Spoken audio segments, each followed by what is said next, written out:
Les veuves.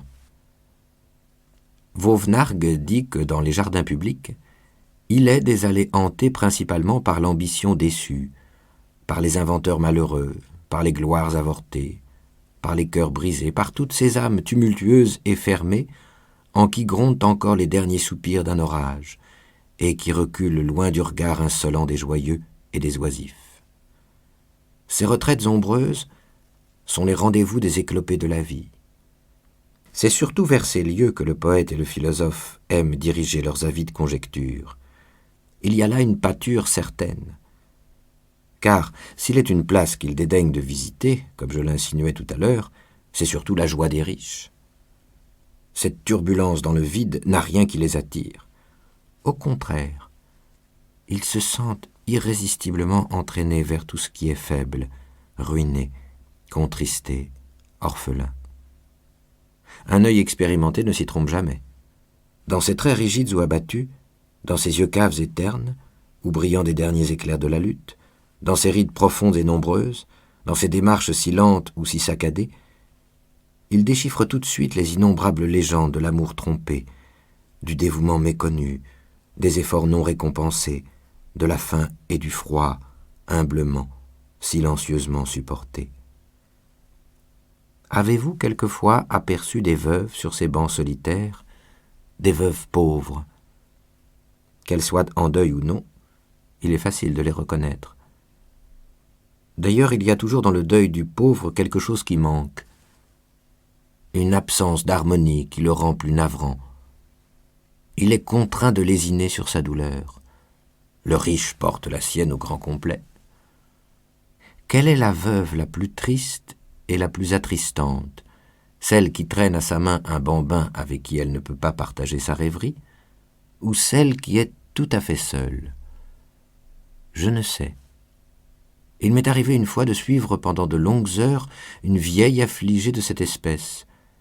Celle-là, roide, droite sous un petit châle usé, portait dans tout son être une fierté de stoïcienne. Elle était évidemment condamnée, par une absolue solitude, à des habitudes de vieux célibataire, et le caractère masculin de ses mœurs ajoutait un piquant mystérieux à leur austérité.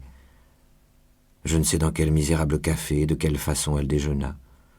Je la suivis au cabinet de lecture, et je l'épiai longtemps pendant qu'elle cherchait dans les gazettes, avec des yeux actifs, jadis brûlés par les larmes, des nouvelles d'un intérêt puissant et personnel. Enfin, dans l'après-midi, sous un ciel d'automne charmant, un de ces ciels d'où descendent en foule les regrets et les souvenirs, elle s'assit à l'écart dans un jardin pour entendre, loin de la foule, un de ces concerts dont la musique des régiments gratifie le peuple parisien.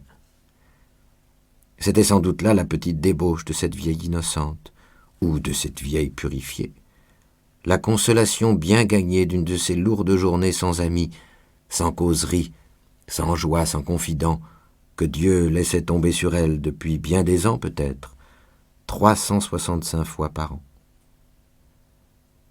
Une autre encore. Je ne puis jamais m'empêcher de jeter un regard, sinon universellement sympathique, au moins curieux, sur la foule de parias qui se presse autour de l'enceinte d'un concert public.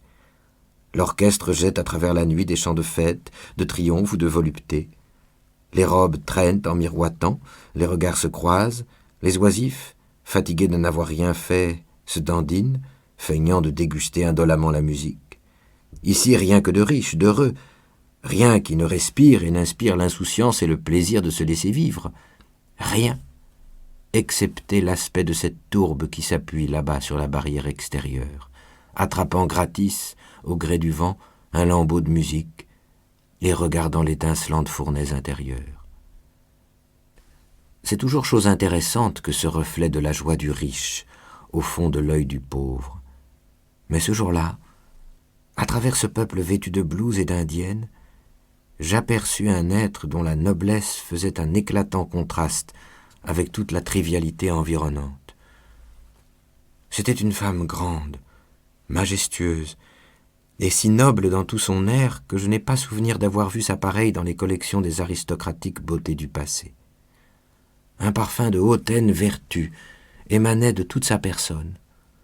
Son visage, triste et amaigri, était en parfaite accordance avec le grand deuil dont elle était revêtue.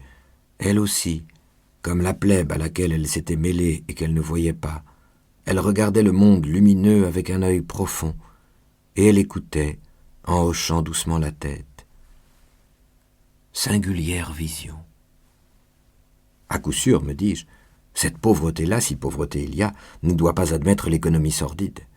Un si noble visage m'en répond. Pourquoi donc reste-t-elle volontairement dans un milieu où elle fait une tâche si éclatante?